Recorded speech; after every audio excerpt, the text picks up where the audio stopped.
Hello and welcome. You're with us here on Cryptonomics, brought to you by CoinDCX and Business Today. I'm Aabha Bakaya, and with me, Rohit Jain, the MD at CoinDCX Ventures. Great speaking with you today, Rohit.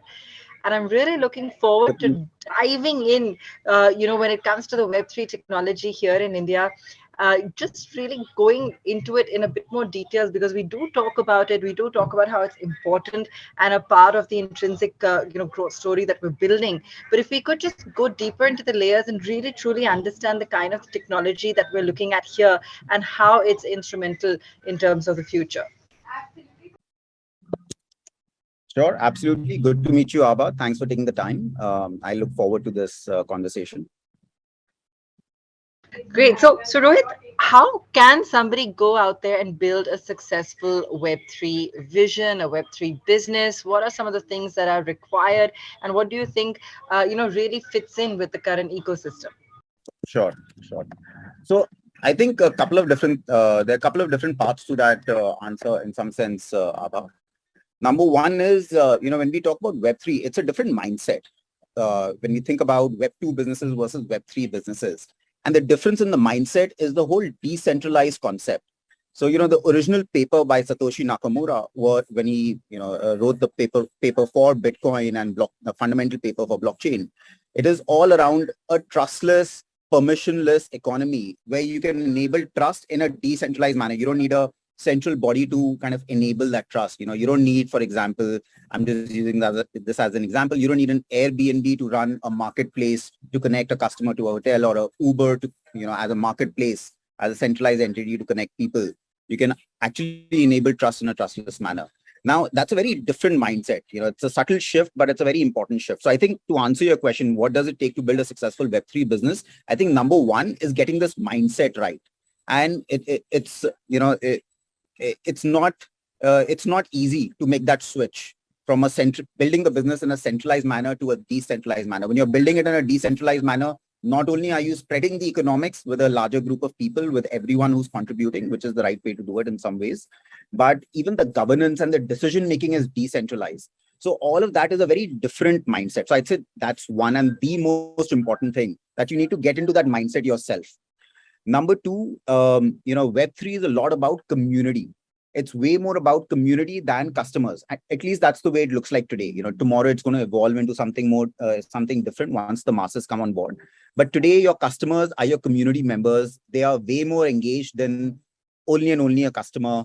In some ways, they are stakeholders in your protocol. They share in the profits of the protocol. So the way to, the way you engage a community, the way you build a community becomes as important as the tech that you're building. You can have the best tech, but if you don't do a good job of building and managing a community, it may not work. So I think that's one of the differences between a Web2 business and a Web3 business, that you need to start thinking about community very, very early on. The third component to your question in terms of, even what areas can people look at, I think what's happening right now is the infrastructure layer of Web3 is being built out.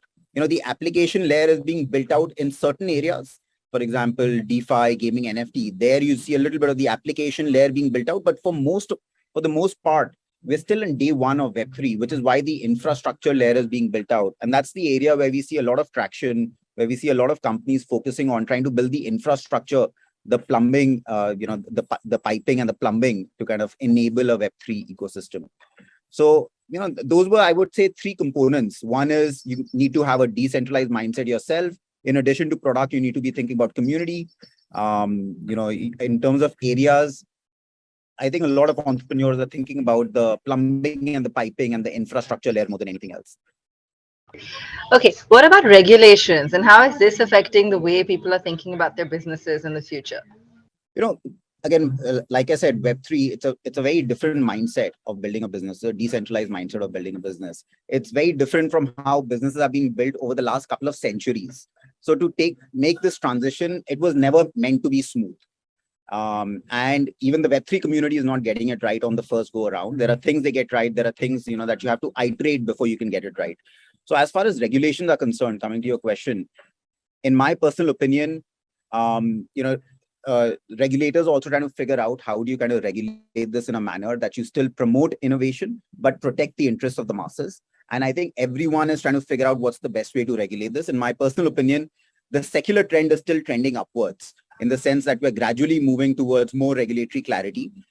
But along the way, everyone, both the Web3 community as well as the regulator, are trying to figure out how to regulate it in a manner that protects the interests of the masses. But again, the long-term secular trend, in my personal opinion, is trending upwards, which is to say that there is we are increasingly getting more regulatory clarity, and that trend will continue as time goes on.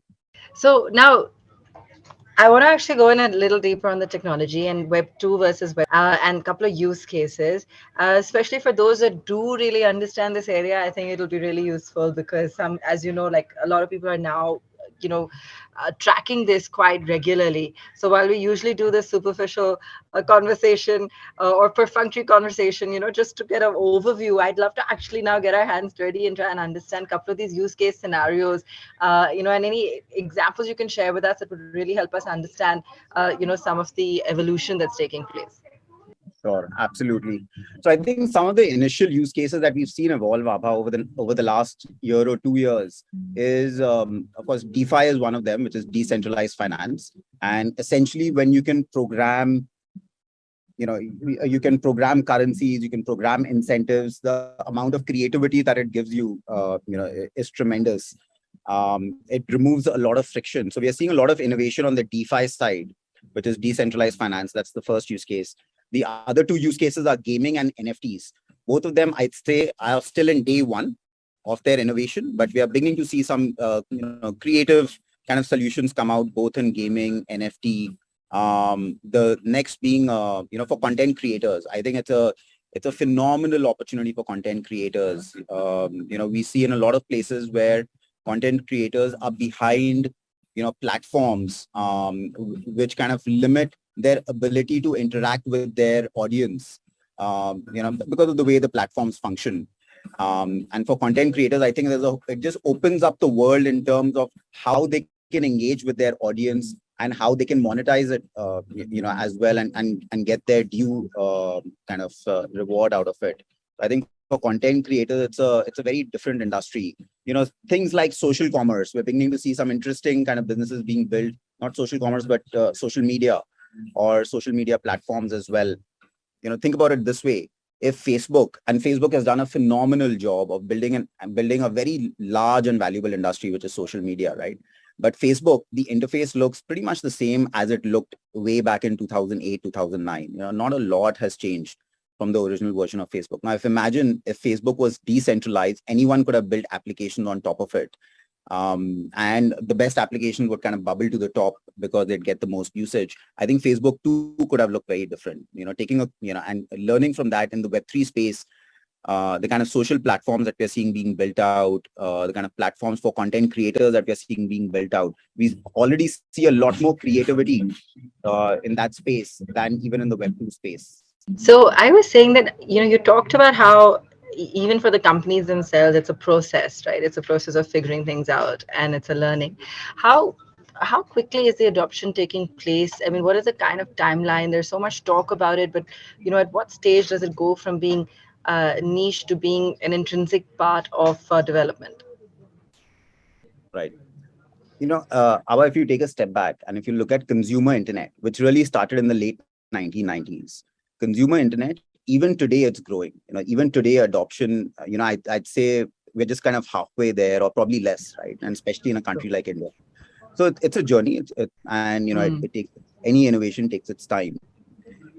With crypto and Web3, though, what I can say is, for example, if you look at DeFi in the last year has grown about 10x. Of course, the starting base was a little lower, but it has grown about 10x. I think crypto today is the 20th largest bank in the world in terms of assets under management. So it is catching up rapidly. My personal hypothesis is that every summer there is a new innovation that happens in the Web3 space. Last summer we saw a lot of innovation in the gaming and NFT space, particularly. The summer before that, we saw a lot of innovation in the DeFi space. My speculation is in the next summer, what could happen is you'd see a lot of Web2 players beginning to adopt certain crypto rails. Number one. Number two, what you might see is some mass utilities and mass use cases come out where you see not only the crypto native people adopting crypto, but and Web3, but you'll start seeing the masses beginning to adopt Web3 as well. So my sense is it's not very far away, where it's already grown. To answer your question, it's grown 10x over the last year. Generally, these processes take way longer, and my personal view is in the next 1 to 2 years, we are going to see rampant adoption, and not only new Web3 businesses being created and users adopting new Web3 technologies, but even Web2 businesses beginning to use Web3 rails, blockchain rails, wherever it makes it more efficient. So, what does a Web3 world look like then? Very difficult to say, Abha, and this is I like know, I know. crystal gazing a little bit, but you know, uh, I think tech is continuing to evolve, right? Whether it's in a Web2 Yeah. manner or a Web3 manner, and life is evolving in that direction in any case. Web3 particularly, I think the elements that it brings to the table, I would say, are two, three key elements. One is, like I said, it's decentralized, and that just opens up avenues of interaction, monetization, etc. Number two, it's trustless. So you don't have these central bodies kind of managing it. Again, I take the example of a Facebook. Facebook is again a phenomenal company. I have nothing against it. I'm just using it as an example. But Facebook has 3.8 billion people. Now, for 3.8 billion people who spend a couple of hours on Facebook every day, there is one central company and a bunch of people who decide what is it that they can do on Facebook, what is it that they cannot do on Facebook. So I think a Web3 world is where people have a lot more freedom, flexibility in what they can do. The fact that you can program, you can program money in some sense, you can program incentive in some sense. The ability to program anything, the ability to program ownership through NFTs, etc. Just the ability to program anything. I think what you'll see is a lot more creative applications being built on top of Web3. So again, if I were to summarize my answer, I think a Web3 world would have two or three things, other than the digital world and the innovation we're seeing in the digital world. One is we'll see a lot more creative applications come out, because now program anything, I think, just opens up avenues for creativity. Number two, you're going to have a lot more decentralized applications. You won't have central bodies kind of managing huge ecosystems and huge digital ecosystems. I think you'll have a lot more decentralized bodies kind of managing these digital ecosystems in a trustless, permissionless manner. And number three, I also think it's not going to be an either or, something that I was trying to allude to earlier. It's not like 100% of the world is going to move on to Web3 and blockchain. I think, the Web2 world of working and the Web3 world of working is going to coexist. There are some applications which can give a 10x better customer experience by operating in a decentralized manner. There are some applications which will give a better customer experience by continuing to operate in a centralized manner. So I think, both kind of business models will coexist, both the Web3 decentralized models and the Web2 more centralized models. Even within the Web2 models, it's not a complete black or white. Web2 companies, in my personal opinion, are going to start using a lot of Web3 rails and a lot of crypto rails to make their businesses more efficient. But they're fundamentally operating in a centralized Web2 manner, but they'll still use more Web3 rails. So that was a dump of some thoughts of what I think a Web2 world could look like a couple of years down the line. All right. Now, everyone always talks about going global. I just want to understand, when there's so much scope in the Indian market, should we be more excited about that, or also of the possibility of some of these Indian products being global products and actually having more of an impact, even at the global stage? Right. No, absolutely. And, there as CoinDCX, we are very, very gung-ho on the Indian opportunity.